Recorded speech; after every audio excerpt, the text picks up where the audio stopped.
Hello and welcome to Attacking Third. I'm Sandra, Herrera, joined alongside Christine Cupo, ready to hit you all with a United States Women's National Team preview versus Jamaica. We're going to get into the nitty gritty of all things USWNT. They're coming off of a win against China, going to close out this window against Jamaica, but we're also going to chat a little bit of breaking news out of Washington Spirit. So make sure you stick around for that as well. But first things first, I want to thank everybody who's joining us today on Attacking Third, whether you're joining us live on YouTube or if you're listening as a podcast. We're just happy that you're here. If you're in the chat and buzzing, please let us know what you feel about USWNT going into this match against Jamaica. If you got feelings about news around the Washington Spirit and their head coaching situation, you can go ahead and leave us your thoughts and feelings about that as well. And of course, can't do anything alone. I'm here with Cupo. Cupo, it's been a minute. I'm so happy to be here with you, buddy. I mean, anytime they want me to jump on, all they have to be like is Sandra's on, Sandra's on. And I'll be like, my shoes will fly off like a cartoon character Yep. running to my laptop. But no, I've missed you. And of course, I love the chat, but I mean, let's go, Sandra. I'm here for it. Listen, it's if you're joining us live, and just in case you're joining us in the future, we're doing this on June 2nd. It's June. It's officially June, and you know what that means. It's Pride Month, so we want to make sure that we are celebrating the start of Pride Month. It kicked off yesterday, and anyone out there who is part of our A3 and Golazo Network team, players, media, on and off the pitch, we want to wish everybody a happy Pride Month. You know, I'm celebrating all of the time, all over my socials, and you know, who knows? I might have some fun with it. I might post a different meme every day or something, you know, just to make sure that we keep the jokes and the rainbows flying. As you should. And also happy Pride to you, Sandra, because I mean, I love you the best. Don't tell the others. Thanks, bud. I won't let anyone know that we're each other's favorites. Okay, you didn't hear it. You definitely didn't hear it here live on a podcast for sure. Let's hop in. Let's hop into it. We've got one more game for the United States Women's National Team. They are coming off of a 3-0 victory against China. Was thrilled to be on the ground for that one in Minnesota. The Midwestern in me was just like, it's just like a little 7.5 hour trip on a train. Like, let's do this. Let's go. So I did.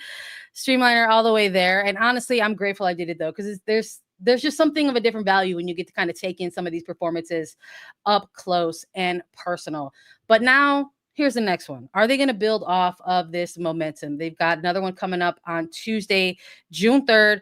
This one's going to be at Energizer Park in St. Louis, Missouri. Kickoff is going to be at 8 p.m. Eastern. And let's just jump into it, Kupo. Let's talk about who we want to see on this pitch. We got to see a lot of really good individual performances out of that match against China. Thank you for the shout out on the jersey, because if you're watching, you're listening as a podcast, I'm rocking the Houston Dash Kid, and I had to because I was so moved by Avery Patterson's performance against China. I really loved what she was bringing. So I'm curious, Kupo, for you in this game against Jamaica now, do you have any holdovers on your starting 11 wish list for the Jamaica game from China? Like, are we going to see maybe a player that had a really good performance in China get the start on your wish list against Jamaica? So I feel like the way that I looked at my starting 11 was a little bit wish list and a little bit trying to guess the impossibilities of the corners of Emma Hayes's brain, right?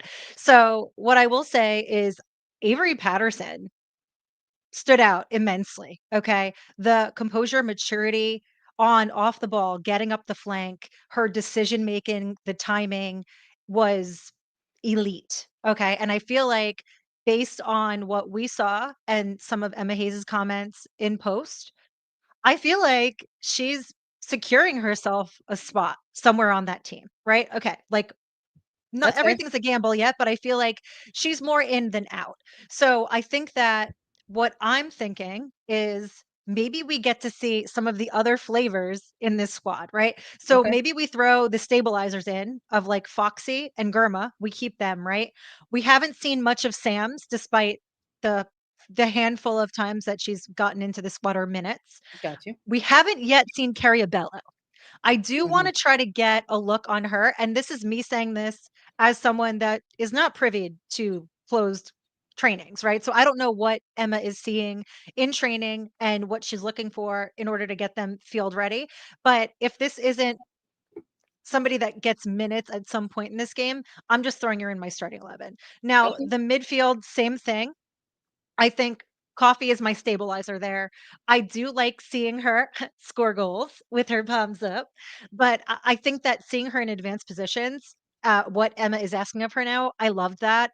She was the string puller as usual in that midfield, but she also was all over the place, just like Lily was last match.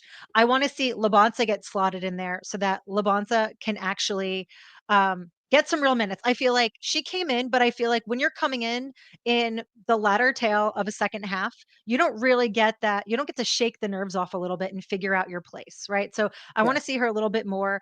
Claire Hutton, we know again what Heaps can do. We know what she will do. I want to see Claire get some more minutes. And I feel like maybe in the back of my mind, I was like, hey, if we have the pairing from the Pride and the pairing from KC, there's a little bit of that security blanket of each other and that chemistry there that you can work off of to see how do you actually perform with the badge on your chest for the US. Top line, again, the only change that I made is largely because I have so much faith in Coop. I love Michelle Cooper. I love that she is both attack minded, naturally defensive, that she's kind of our knuckle up hard woman. She's able to carve into spaces. She is the do it all creator and goal scorer. And so for that reason, I said, can we see, please, more Ali Setnor? I think I say that largely because I don't think that we get to see the best of her despite her greatest efforts for Utah. And so let's see her more on the main stage. And I think that this is a good proving ground. If you throw her in there again with Kat and then also Alyssa Thompson, who's been on fire, they've shown natural chemistry in the last match. And I think that the way that they've sort of moved around each other, even her, Cooper, and Kat, has been really, really positive. So I kind of threw this together as my like, what would I like to see? What do I think Emma might do? But of course, we never really know what Emma might do, right? And I love that Yeah. about her because, quite frankly, it means that she deviates from the blueprint of what we're used to seeing from other managers. I love it. It's been one of my favorite things in covering this USWNT team at least for the last what I guess we can officially say 6 months now at this point since it's June, midway point of the year. There's been a lot of unpredictability in that, and rightfully so. Like, she's been very Hayes has been very transparent about what this year was going to be and look like. There was going to be a huge chunk of this year dedicated to player rotations and evaluations. So I won't be surprised. I'm with you. I won't be surprised if against Jamaica, we might see the continuity of that. There might be maybe there's a holdover or two from match one against China, but I do think we're going to get to see a little bit of a different lineup, and maybe we're going to keep those new caps, fresh debuts still going with Emma Hayes. For me, in my starting 11, once we get it up here, I'm gonna rattle through it. But I already have my first shift in the back. I would love to see a back-to-back game with Valentella's choice because I am sold. Like I We am got sold. McCune. I am sold on PTJ. But look, we have multiple players in this camp, in this roster, who we were looking at. Maybe they're going to get those first cap. We already saw it with Labanta, and I think we could see it with Claudia Dickey and Carrie Bello. That's such a good Hayes, shout, Sandra, because I put PTJ in there again, but I am leaning more toward we see Dickey because we haven't. we haven't. And Hayes in her media veils in the roster during when the roster was dropped, she got asked about Dickey specifically, and she said it that the data don't lie. And look, the coach is not wrong. I went and I looked at some numbers for American goalkeepers specifically in NWSL through 10 games. She leads in various staffs, so she has I think highest save percentage for American goalkeepers through 10 games. She's gone ahead and leads in goals against. I think she has the least amount in 9 goals against. So it's there. The numbers are there, and that's what earned her this call up. So I'm curious if this is going to be the time for her to get the start in goal against a Jamaica team that's going to present some different things tactically than we saw against China. So I've got Dickey in goal. I've got Carrie Bello. I want to see that debut. Let's get a different left back, in the mix here.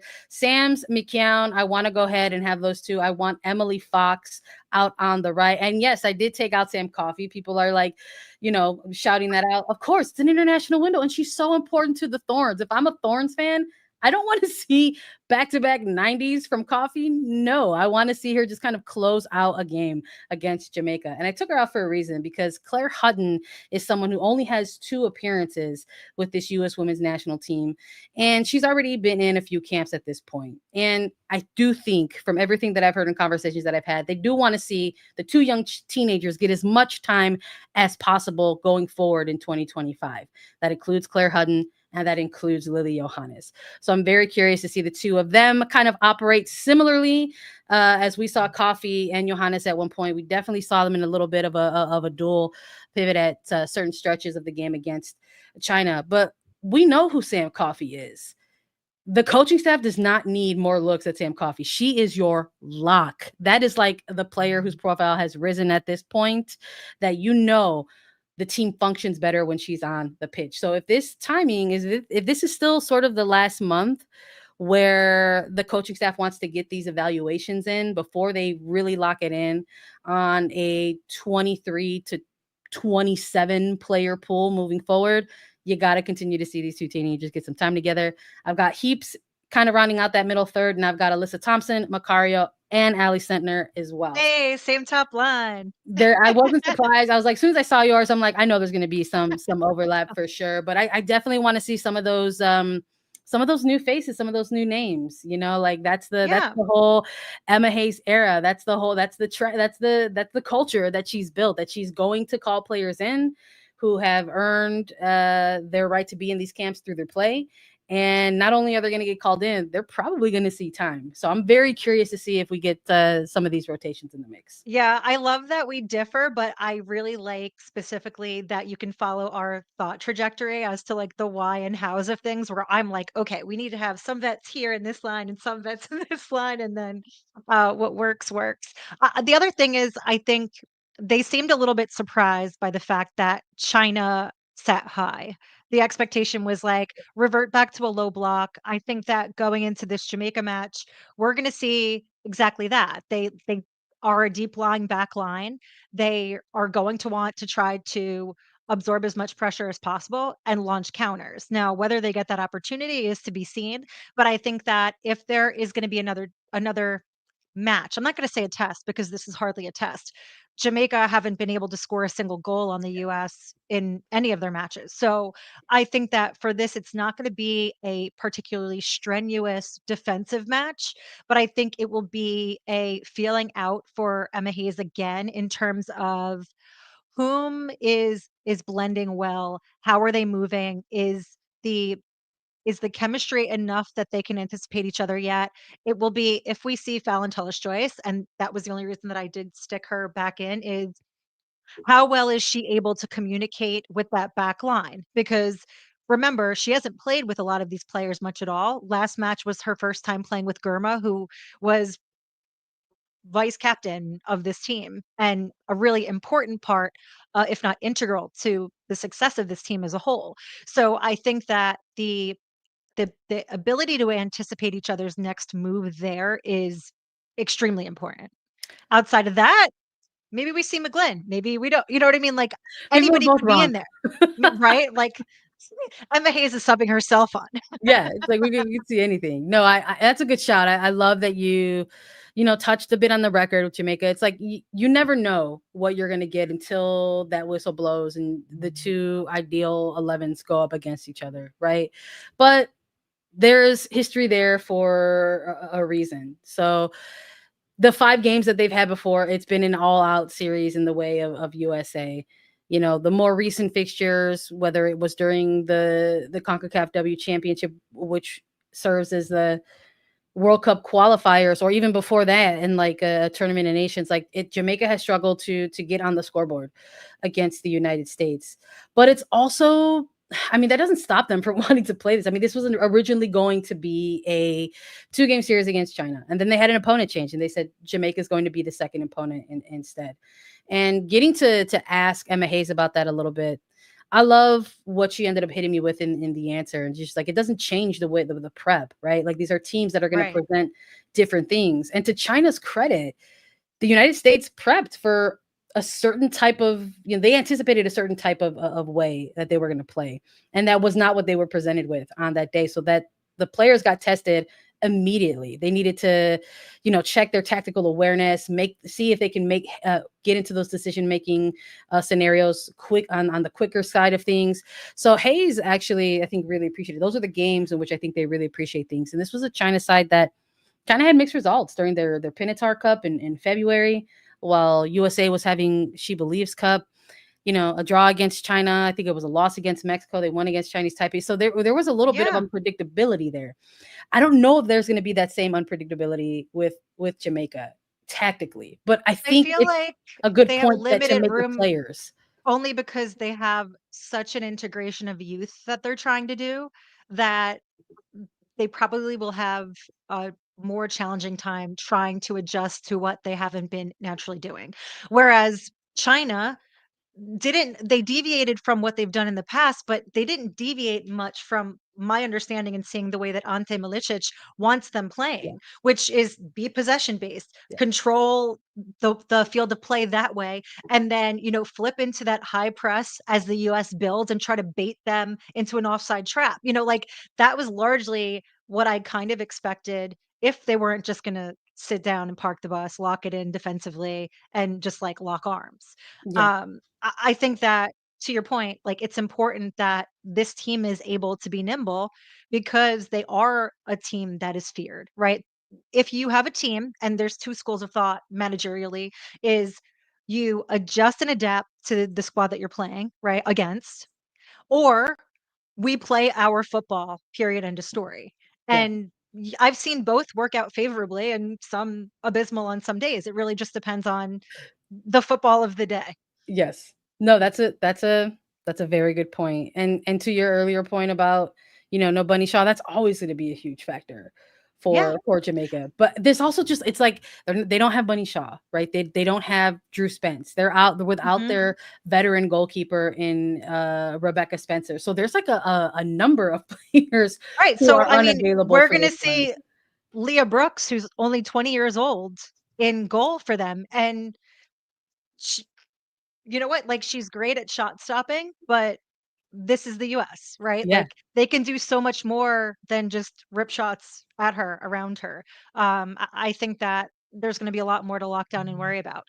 Um, I also think that in their last 5 occasions that we've played Jamaica, Bunny was only available for 2. So, Yeah. it's kind of been a moot point as to whether, like, she exacts change for this team individually. It's very challenging as an individual with sort of a lack of significant support to go against a whole comprehensive 11 player US side. Yeah, and there's a lot of young. Yeah, you mentioned 20-year-old players. There's a lot of young players and collegiate players for Jamaica in this camp. How much, if you're the United States side of things, like how much can you coach what is available, on Jamaica's bench. So maybe there's those layers of unpredictability there for the reggae girls that they're gonna try to tap into and go ahead and be motivated by their head coach Hubert Busby. Like he's getting hit with a lot of these questions, and it's tough because it's like you don't have some of these players available to you, and it kind of comes off as like a similar parallel for me with Emma Hayes. And like in the beginning of this year, she kept getting a lot of questions about Wilson and Swanson and Rodman, and it's like you have the players who are available, and those are the ones that you're going to rock with. And there's a little bit of that here with Jamaica. So I'm very curious about who we'll see even in like the starting 11, Yeah. and how they're gonna roll things out, and what they could present to the United States. You don't want to see a blowout, but I am curious about maybe some of the things United States are taking from that game against China. Talking to Kat Macario in the mix zone after that game, and this is a player who had an assist and a goal, and she was like pretty hard on herself and like really frustrated at their start to that game. But this is the machine that the United States are. Like they're just so locked in, these players. So I am very curious if maybe that's already one of those opportunities that they're looking at, where they're going to say, hey, reggae girls will probably start against us in a mid to low block, be very Yeah. organized. We want to set a bar for ourselves. We do not want to take we don't want to take a half hour this time to unlock those things. So maybe that's something that they're already trying to go ahead and talk. Well, we won't know until that final whistle blows. So in the meantime, let's have some fun. Let's maybe try to throw in a prediction. Give me, along with like a prediction with a score line. Like, give me who you think might have like a breakout game in this one. Breakout game. You know what? Like I want to see Hutton truly shine. I do. I want to see her get out there and just like dice some players up, show what she can really do. Whether that results in a goal, that would be phenomenal. But I'll take an assist out of Hutton. I want to see.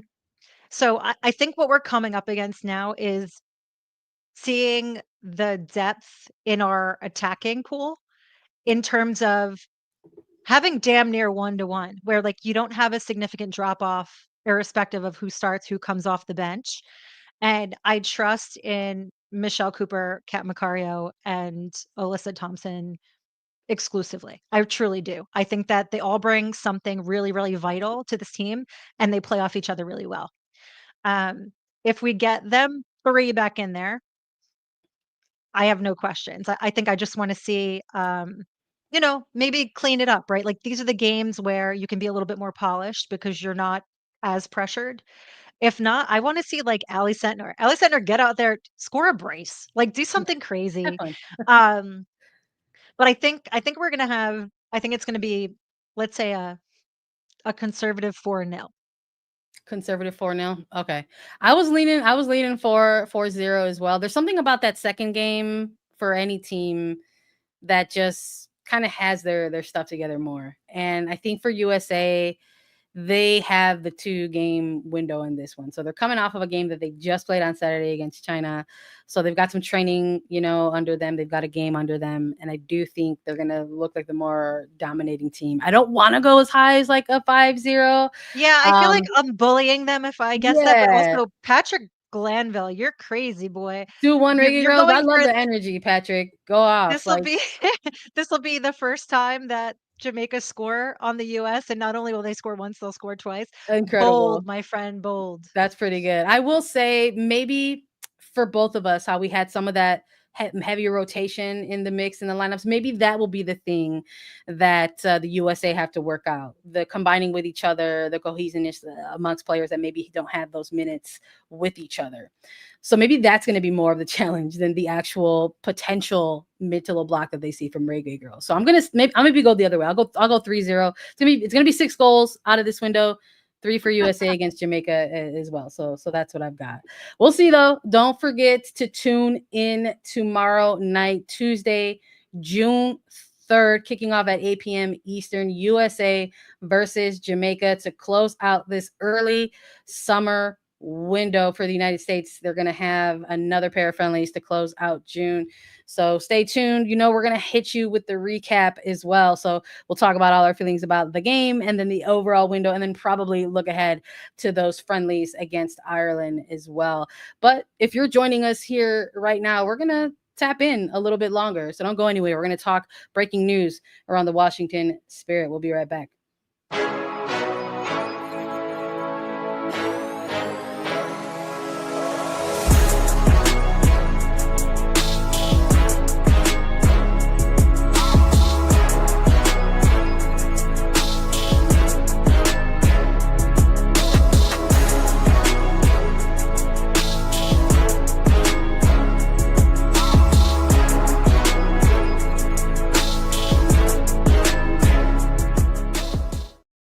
All right, welcome back. Thanks for joining us, y'all. We were just doing the United States Women's National Team preview. We've gone ahead and put a little bow on that. Now we're going to dip into a little bit of breaking news. Some news that's been swirling over the last week or so, but now I guess officially official. We'll go ahead and tap in. The Washington Spirit announced today that assistant coach Adrian Gonzalez will be promoted to head coach effective July 18th, in time for the start of the second half of the Spirit's season. And Jonatan Giraldez is going to transition over to become the official head coach of Olympic Lyon, the OL Lyonnes, newly rebranded in advance of their upcoming 2025-2026 season in France. All the news leading up to this was swirling around that there were moves in play for him to depart the Spirit and go take over the other club that is owned by Michelle King and run things in France. And now this week, everything has been in play. The Spirit have essentially here outlined what is to come, that there is going to be a coach in place when Giraldez leaves. That will be assistant coach Adrian Gonzalez. He's going to go ahead and get the official head coaching reins. Giraldez will depart. He's going to go now be in France. Michelle King has stated in the press release that got announced today that Adrian has proven that he is ready for this role. He knows the team and he's earned this organization's trust through his hard work and dedication. I'm looking forward to watching what this team can achieve this season and beyond his leadership. And Adrian Gonzalez has said that he is excited and honored to become the head coach of the Spirit. Our focus remains continuing to deliver performances that make our fans proud.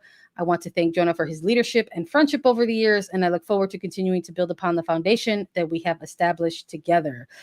Not exactly new to this, okay? Adrian Gonzalez has had to have a pretty hefty role and hand in the Spirit roster, really dating back to last year, Cupo, because his arrival to the Spirit, he had to kind of be in a bit of an interim role till Giraldez made his way mid-season just last year. And so now it's almost like hitting it with the reverse. And like now he's going to go ahead and get these the official head coach's cap moving forward. Yeah, first off, congrats to Adrian Gonzalez. This is massive. He has, in fact, proven that he can do this job. We saw him do it and lay all of the foundational work and get this team going as Jonah slowly transitioned in. So, I mean, I wonder if somehow this wasn't the intention all along. This kind of felt like Adrian's team, and Jonah came in seamlessly. Yes, they work in tandem perfectly. We saw them do it at Barca. However, I think it's interesting timing. Yes, it's now happening essentially on the European football schedule that they're making this swap. So that you saw Big Joe move over to the Australia coaching position, and with that, you have Jonah slot in there at Lyon. Lyon, for anyone that hasn't followed along with the the women's Ligue 1, um, they did great this season. They did really, really great this season. However, they didn't win Champions League, and for Lyon, I think that that is the benchmark. So I think that that's a little bit of the cause for all of this mix-up happening now. But I have the utmost faith in Adrian moving forward this Washington Spirit side. I just think that I'm in alignment with how a lot of the chat is feeling right now. I understand their frustration where they're feeling like Washington Spirit, whether in fact or in perception solely, that it seems like a side quest. And Yeah. having Ken come in to this Washington Spirit organization and take over was a breath of fresh air. And I think that everyone rightfully recalibrated their expectations for what this club means and what they could and would be doing. Um, with that being said, I have the utmost faith that Adrian can steer the ship. He's done it. You know, he has the relationship with the players. Their staff isn't changing. I think that Jonah will be leaving it in a good place. But yeah, I understand the frustrations of Yeah. Washington Spirit fans. You know, it's tough, you know, Kupo, because for me, uh, just thinking back to when all the Giraldez rumors were even starting, the potential that he was going to come to NWSL. Patrick is on a roll today with some Patrick of his said, comments. Patrick "Ah, Glanville saying, so the NWSL is now stepping stone to Europe. I don't know. We'll see. Talk about it in the chat for sure. But I couldn't help but think back to that. It was such a huge, it dominated storylines and headlines in women's soccer circles and spaces that, you know, once upon a time, Barcelona's Giraldez was coming to NWSL. Kane got this coach to come coach in NWSL, which so much of what has been discussed about leagues in the offseason was about the competitive nature. You know, who's wearing the crown, who's the top league right now, and people love that dialogue, including us here on A3.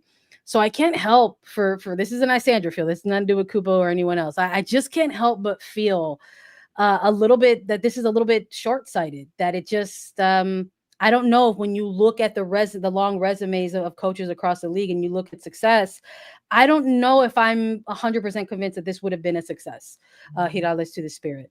He's walking away after a finals runners-up appearance. They lost. They did not win the NWSL championship, and they won the Challenge Cup, which people have very mixed opinions about its significance within NWSL.